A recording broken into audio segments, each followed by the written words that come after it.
காட்டு மிராண்டியா காட்டில் அலைஞ்சு திரிஞ்சிட்டு இருந்த மனிதர்களை நல்ல மனிதர்களாக்கியது, நாகரிகமாக்கியது உழவு. அதனால தான் வள்ளுவ பெருந்தகை சொன்னார், உழந்தும் உழவே தலைன்னு. ஆனால் இன்னைக்கு உழுவுறதுக்கு நிலம் இருக்குதுங்களா ஐயா?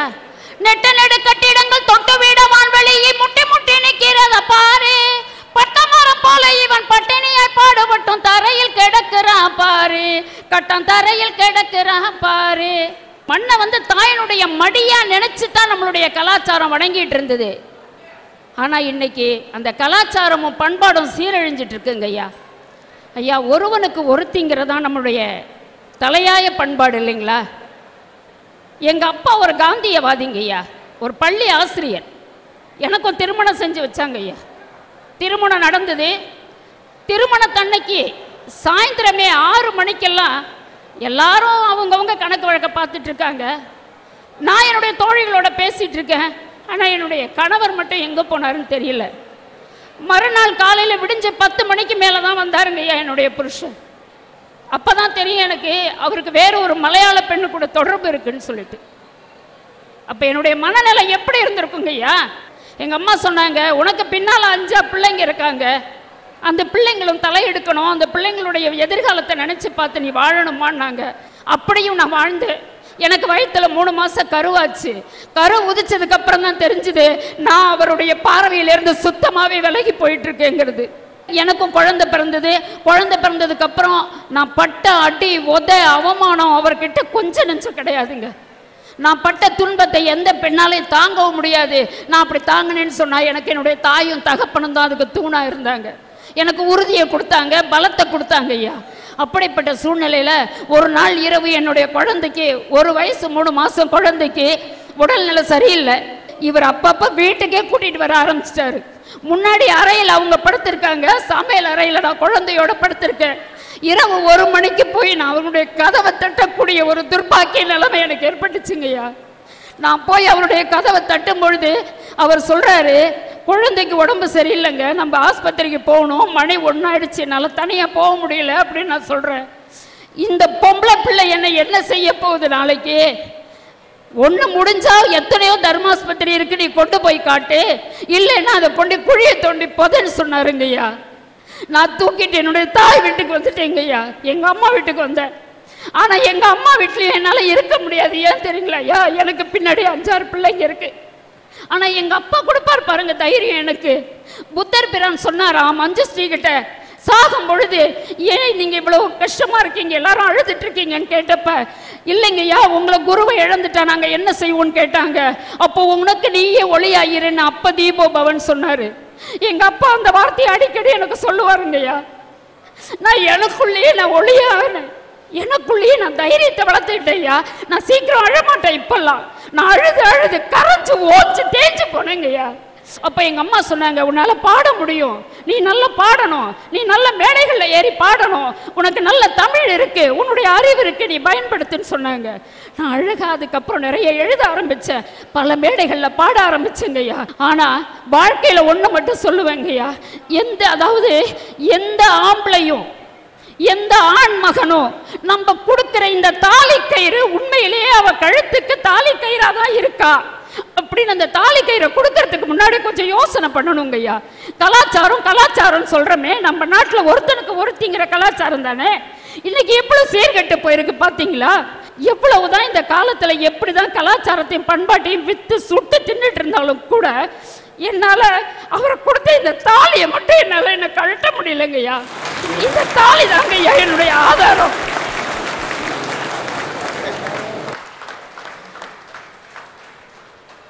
நீங்கள் கழட்டி வைக்காதது தாலி அல்ல, இந்த தமிழ்நாட்டின் பண்பாடு, கலாச்சாரம், தமிழ் மண்ணின் மனம்.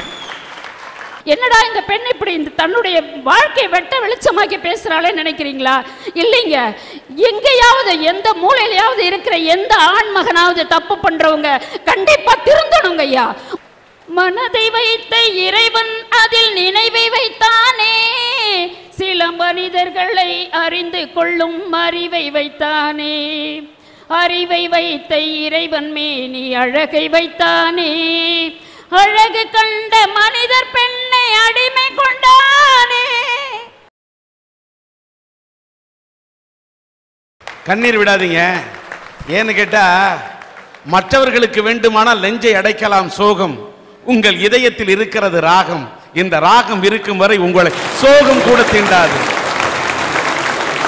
இந்த நாடு எப்படி சீரழிதுன்றதுக்காக ஒரு ஆங்கில பத்திரிக்கை 2008 மே 2 ஒரு கணக்கு எடுத்தாங்க ஐயா. அதில் 32% ஆண்களும் 26% பெண்களும் மதுக்கு அடிமையாக இருக்காங்கன்னு தெரிய வந்ததுங்க ஐயா. 1992 வருஷத்தில் 887 மில்லியன் லிட்டர் நம்ம மதுவை பயன்படுத்தியிருக்கோங்க ஐயா. இப்போ 2010 3000 மில்லியன் லிட்டர் பயன்படுத்துகிறோம். ஏறத்தாழ 4 மடங்கு பெருக்கு. நம்ம பண்பாடு கலாச்சாரத்தில் எங்கே போயிட்டு இருக்கோம்? இழந்துட்டு வரோமா இல்லையாங்க ஐயா? ஒரு காதலி கையை பிடிக்கிறான், சி விடுங்க எனக்கு வெக்கமா இருக்குன்றா. இங்கே யாரடி இருக்கா வெக்கப்படுற அப்படின்னு சொன்னதுக்கு, இல்லை எங்கள் அக்கா பார்க்குற மாதிரி இருக்காங்க எனக்கு வெக்கமாக இருக்குன்னா. இங்கே அக்கா பார்க்குறாங்களா? வெறும் மரம் தானடி இருக்கு, அக்கா பார்க்குறாங்கன்ற. இந்த மரம் இருக்குல்ல, இது எங்கள் அம்மா இந்த வீட்டுக்கு வாழ வந்தப்போ வச்ச மரம், அது எனக்கு அக்கா முறை வேணும், அதனால் அது என்னையே பார்க்குற மாதிரி இருக்குன்னு விழுங்க வெக்கமாக இருக்குன்னு சொன்னான். மரம் பார்த்தாலே மானம் போய்விட்டது என்று இருந்த தமிழக காதல் இன்னைக்கு ஈசிஆர் ரோட்டில் கடை போட்டு விற்குதுங்க ஐயா. இந்த தீபாவளின்னு ஒரு பண்டிகை வரும். அப்போ எங்கள் பாட்டி இவ்வளோ அரிசியை போட்டு உரல்ல மாங்குன்னு இடித்து அதை எடுத்து புடச்சி சலிச்சு பாவை காய்ச்சி அதில் ஊற வச்சு அடுப்பில் அந்த வானல் வைப்பாங்க ஐயா. நாங்கள் எல்லாரும் ஓடி போய் கும்பலாக உட்காந்துப்போம். அதை சுட்டு தட்டில் போட்டோடனே நாங்கள் எடுக்க போவோம். ஏய் படைச்சிட்டு தான் சாப்பிட்ணுன்னு சொல்லுவாங்க. படைச்சிட்டு அந்த அதிர்சம்னு ஒன்று தருவாங்க ஐயா. அதில் எனக்கு இனிப்பு மட்டும் தெரியாது, என் பாட்டினுடைய வியர்வை தெரியும், உழைப்பு தெரியும், என் நாட்டினுடைய பண்பாடு தெரியும், கலாச்சாரம் தெரியும். இன்னைக்கு பாட்டியும் இல்லை பண்டிகையும் இல்லை, நம்ம கலாச்சாரத்தையும் பண்பாட்டையும் இழந்துட்டு வரமா இல்லையா? இந்தியா ஒரு பெரிய எழில் கொஞ்சிற பூமி சார். 3 பக்கம் கடல் இருக்கு, சுத்தி மலை இருக்கு, ஆறு இருக்கு, நதி இருக்கு, ஏரி இருக்கு, குளம் இருக்கு, குட்டை இருக்கு. இந்திய மண்ணை இடிச்சா இரும்பு கிடைக்குது, அடிச்சா அலுமினியம் கிடைக்குது, தட்டினா தங்கம் கிடைக்குது, வெட்டினா வெள்ளி கிடைக்குது, பிளந்தா பிளாட்டினம் கிடைக்குது. தட்டினா தங்கம் கொட்டினா வைரம்லாம் கிடைக்குது. படித்தவனுக்கு முதல்ல வேலை கிடைக்குது அந்த நாட்டில்.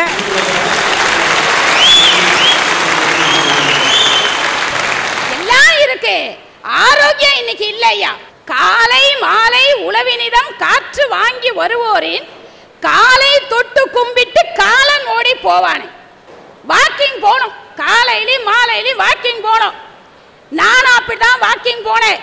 போற இடத்துல பார்த்தீங்கன்னா தொழிற்சாலையிலிருந்து வரக்கூடிய புகை, சிகரெட் பிடிக்கிறதுல இருந்து வரக்கூடிய புகை, வாகனத்துல இருந்து வரக்கூடிய புகை, எப்படிங்க நான் ஆரோக்கியமா இருக்க முடியும்? யோசனை பண்ணி பாருங்க.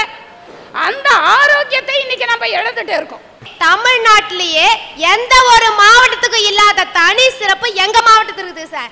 அது என்னன்னு கேக்குறீங்களா? பக்கத்துல பாண்டிச்சேரி.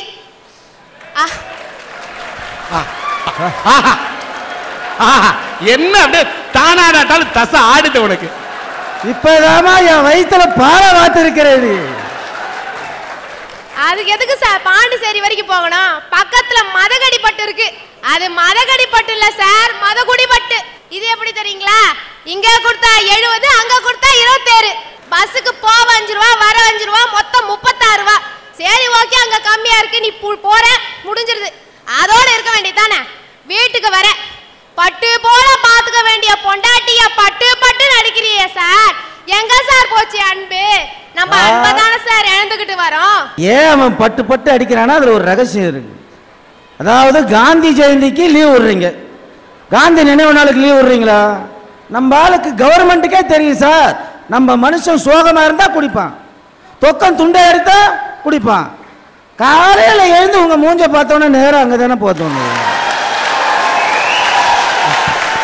வாசகிக்கு வள்ளுவரும் கஸ்தூரிக்கு காந்திஜியும் பாசமோடு பூட்டியது எந்த கயிறு? எங்க பாட்டியோட பாட்டி வந்து தந்த கயிறு. ஹரிச்சந்திரன் சந்திரமதி அம்போன்னு நிக்கையிலே அடையாளம் காட்டியது எந்த கயிறு? ஹரிச்சந்திரன் சந்திரமதி அம்போ நினைக்கையிலே அடையாளம் காட்டியது எந்த கயிறு? இது அடகு வைக்க முடியாத சொந்த கயிறு. ஆமா சார், அடகு வைக்க முடியாத சொந்த கயிறு தான். எப்போ? அந்த காலத்துல பெண்கள் மஞ்ச கயிறுல தாலி போட்டிருந்தாங்க. அப்ப அடகு வைக்க முடியாத சொந்த கயிறா இருந்துச்சு. ஆனா இன்னைக்கு எத்தனை பெண்மணிகள் மஞ்ச கயிறுல தாலி போட்டிருக்காங்க? ஏதோ ஒரு சிலர். மற்ற பேர் எல்லாமே தங்க செயின்ல எடுத்து தாலியை போட்டுக்கிறாங்க. எங்க இருக்கு தாலியோட மகிமை? அதனாலதாங்க சொல்றேன், இன்னைக்கு நம்ம இழந்துகிட்டு இருக்கிறது எதுன்னு பாத்தீங்கன்னா கலாச்சார பண்பாடு சிறப்புகள்னு. இன்றும் வசதி இல்லாமல் மஞ்சள் கயிறை நெஞ்சத்திலே சுமந்து கொண்டு கயிற்றை மட்டுமல்ல தன்னுடைய கணவனின் உணர்வையும் நெஞ்சத்திலே சுமக்கக்கூடிய நல்ல பெண்களும் இந்த நாட்டில் இருந்து கொண்டிருக்கின்றார்கள். அப்படிப்பட்ட எம் குலத்து பெண்கள் இருக்கின்ற காரணத்தால் தான் இன்றைக்கும் அவர்கள் மஞ்சள் அரைத்து குளிக்கின்ற காரணத்தால் தான் நெற்றியிலே 4 அணா அளவுக்கு 8 அணா அளவுக்கு 1 ரூபாய் அளவுக்கு நாணயத்தோடு வாழ்கின்ற காரணத்தால் தான் நாணயம் போல் நெற்றியிலே குங்குமத்தை வைக்கின்ற காரணத்தால் தான் இன்றைக்கும் தமிழ்நாட்டிலே மழை பொய்து கொண்டிருக்கிறது. தாயே சார், நான் கள்ளக்குறிச்சியில இருந்து வரேன். கள்ளக்குறிச்சியில இருந்து விழுப்புரத்துக்கு நானும் எங்க அம்மா அப்பா பஸ் எதிர்பார்த்துக்கிட்டு இருந்தோம். பஸ்ஸும் வந்துச்சு. அந்த கண்டக்டர் என்ன சொன்னாருன்னா, பின்னாடி போய் ஏறுன்னாரு. பஸ்ஸில் நிற்கிறதுக்கு கூட இடம் இல்லை சார், செம்ம ரஷ்ஷு. இப்படியோ தடுமாறி முன்னாடி வந்து சேர்ந்துட்டோம். நாங்கள் நின்றுகிட்டு இருந்ததுக்கு முன்னாடி சீட்டில் பார்த்தீங்கன்னா அழகா ஸ்லிம்மாக ஒரு அக்கா உட்காந்துருந்தாங்க. ஒரு சுடிதார் போட்டிருந்தாங்க, என்ன மாதிரி சிண்டு போட்டிருந்தாங்க, கையில வளையல் போட்டிருந்தாங்க, செயின் போட்டிருந்தாங்க, தோடு போட்டிருந்தாங்க சார். நானும் அவங்க பக்கத்துல போய் நின்னுகிட்டேன். நம்ம அண்ணாச்சு செம்ம ஃபாஸ்ட்ல பஸ் எடுத்து போயிட்டு இருக்காருங்க. திடீர்னு ஒரு பிரேக் போட்டதும் நான் அந்த அக்கா மடியில போய் விழுந்துட்டேன். உடனே அந்த அக்கா சொன்னாங்க, மா பார்த்து நில்லுமான்னு என்னை தூக்கி விட்டாங்க. அப்பதாங்க அவங்க முகத்தையே நான் பாக்குறேன். இதுவரையும் அக்கா அக்கான்னு நினைச்சுக்கிட்டு இருந்தாங்க. அக்கா இல்லைங்க, அண்ணன். இப்படி நம்ம சமுதாயத்துல ஆணு யாரு பொண்ணு யாருன்ற வித்தியாசமே தெரியாம நம்ம கலாச்சாரம் பண்பாடு நொந்து நூடுல்ஸா போய்கிட்டு இருக்குங்க. ஐயா, ஆத்துக்கு அந்த பக்கம் மணமுண்டி, இந்த பக்கம் திருக்கோயிலூர், நடுமத்தில் தென்பெண்ணையாறு. எங்க பாட்டி ஒரு கதை சொல்லியிருக்காங்க ஐயா. தயிர்காரவங்க மணமுண்டியிலிருந்து திருக்கோயிலூருக்கு ஆத்த கடந்து வந்து தயிர் வித்துட்டு போவாங்க. அப்பெல்லாம் பிரிட்ஜ் இல்லைங்க ஐயா. அப்படி திரும்ப போகும்பொழுது வெண்ணெய் உருகிறதுக்குள்ள பெண்ணை உருகும் இல்லைங்களா? தென்பெண்ணை யாரு சீறி பாஞ்சு வெள்ளை பெருக்க ஓடியாருது. அந்த அம்மா தயிரை வித்துக்கிட்டு வந்துட்டு இருக்காங்க. அந்த கபிலர் குன்றுகிட்ட வந்துட்டாங்க. வெள்ளம் வேகமா வருது. அந்த அம்மா பயந்துருச்சு.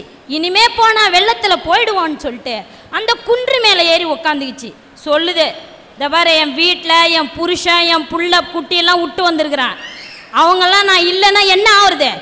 ஆரே, இதுக்கு மேலே நீ வெள்ளம் வரக்கூடாது அப்படின்னு அந்த அம்மா சொன்னிச்சிங்க.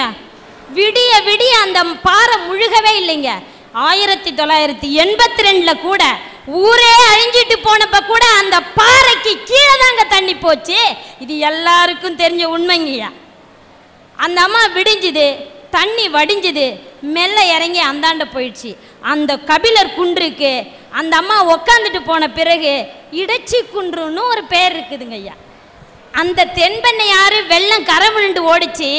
அந்த தென்பெண்ணை ஆற்று தண்ணி தான் நான் குடித்தேன், தென்பெண்ணை ஆற்றுல தான் நான் விளையாடினேன் அப்படின்னு என் பிள்ளைகிட்ட சொல்கிறேன் சார். அவன் சொல்கிறான், ஏமா இம்மாம் பெரிய புழுகு முட்டி அவுத்து விட்டுக்கிட்டு இருக்கிற? இது ஆறு, இதில் நிறைய தண்ணி ஓடிச்சு, இதில் நீ குளிச்ச. நான் ஆறு நிறைய தண்ணியை பார்த்தேன் சார். என் புள்ள ஆறு நிறைய மணலை பார்க்குறான் சார். நாளைக்கு என் பேரன் வருவான், அவங்கிட்ட நான் காமிக்கிறது என்ன இருக்குன்னு தெரியுங்களா? ஆறு இருந்த இடம். இன்னும் கொஞ்ச நாட்டில் எந்த ஆற்றுலையும் மணலே இருக்காது.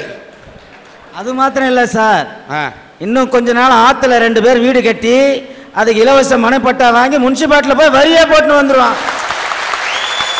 குடிக்க தண்ணி கிடைக்கலையா? இந்த நிலையில எங்கய்யா ஆரோக்கியமான வாழ்க்கையை நம்ம வாழறதுன்னு தாங்கய்யா சொல்ல வரேன். மொழின்றது வார்த்தை இல்ல சார், அது நம்ம வாழ்க்கை. அந்த வாழ்க்கையை தான் சார் நாம இன்னைக்கு இங்க தொலைச்சிட்டு இருக்கிறோம். அன்னைக்கு பாரதி அழகா சொன்னா, யாம் அறிந்த மொழிகளிலே தமிழ் மொழி போல் இனிதாவது எங்கும் காணோம்னா அது அப்படியே இருக்கட்டும். உண்மை என்ன தெரியுங்களா? இன்னைக்கு தமிழ் மொழியை தான் சார் காணோமே. பாரதிதாசன் புதுச்சேரி மாநிலத்துல தமிழாசிரியரா வேலை பார்த்துட்டு இருந்தப்ப குழந்தைங்களுக்கு ஆ என்ற எழுத்துக்கு அடையாளமா அணில்னு எழுதி அணில் படத்தை வச்சிருந்தாங்க. அதை பார்த்துட்டு பாரதிதாசன் பிரெஞ்சு அரசுக்கு ஒரு கடிதம் எழுதுறாரு. என்னன்னு தெரியுங்களா? குழந்தைகளுடைய கல்வி வாழ்க்கை அணில்ல ஆரம்பிக்க கூடாது, அம்மாவுல ஆரம்பிக்கணும்னு சொன்னார் சார். அதை படிச்சுட்டு பிரெஞ்சு அரசும் அணில் படத்தை எடுத்துட்டு அம்மாவை வச்சாங்க. ஆனா இன்னைக்கு பாருங்க, குழந்தைங்களுடைய கல்வி வாழ்க்கை ஆப்பிள்ல ஆரம்பிச்சிட்டு இருக்கு சார். இப்படி இருந்தா எப்படி சார் நம்ம தமிழ் மொழி பற்றி வளரும்? நம்ம தமிழ் மொழிக்கு உண்டான தனிச்சிறப்பு என்ன தெரியுங்களா?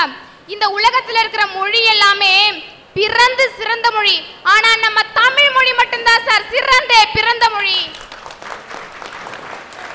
அந்த சிறப்பை நம்மளை தவிர எல்லா நாடும் உணர்ந்துருச்சு. எப்படின்னு கேக்குறீங்களா? இங்கிலாந்து நாட்டுல ஒரு அருங்காட்சியகம் இருக்கு. அதுல முக்கியமான புத்தகங்கள்லாம் வரிசைப்படுத்தி வச்சிருக்காங்க. அதுல முதல் நூல் எதுன்னு கேட்டீங்கன்னா பைபிள். ஏன்னா அது அவங்க மத சம்பந்தப்பட்ட விஷயம். ரெண்டாவதா ஒண்ணு வச்சிருக்கான் பாருங்க, நம்ம வள்ளுவன் தந்த திருக்குறள் சார். அவனுக்கு தெரியுது சார் நம்ம தமிழ் மொழிய முக்கியத்துவம். அவன் நம்ம தமிழ் மொழியை மதிக்கிறான், நாம இங்க மிதிக்கிறோம். அதனாலதான் சார் சொல்றேன், நாம இன்னைக்கு இழந்துட்டு வருது தாய்மொழி பச்சைதானே. நித்த நல்ல சோறு நெய் மணக்கும் கத்திரிக்காய், நேத்து வச்ச மீன் குழம்பு எண்ணெய் இழுக்குதையா, நெஞ்சுக்குள்ள அந்த நினப்பு வந்து மயக்குதையா. ஐயா அச்சா, என்ன இழுக்கிற இடுப்பு. இப்படி உனக்கு மீன் சோத்து மேல இந்த ஆசை இருந்தா ஏன் கணக்காது உடம்பு, ஏன் மணக்காது குழம்பு? ஐயா சாயந்தரம் 6 மணி ஆனா சோறாக்கி வச்சுட்டு வேலை முடிஞ்சு வர்ற வீட்டுக்கார இப்ப வருவாரு எப்ப வருவாருன்னு நடந்து நடந்து காத்துக்கின்னு இருந்தாங்க.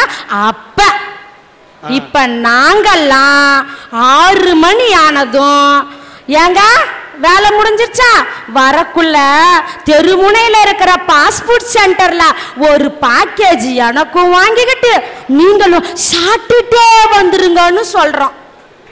எப்படியா இருக்கும் ஆரோக்கியம்? ஆரோக்கியத்தை நாம இழந்துட்டோம் ஆதங்கத்துல தான் நான் பேச இப்ப வந்திருக்கேன்.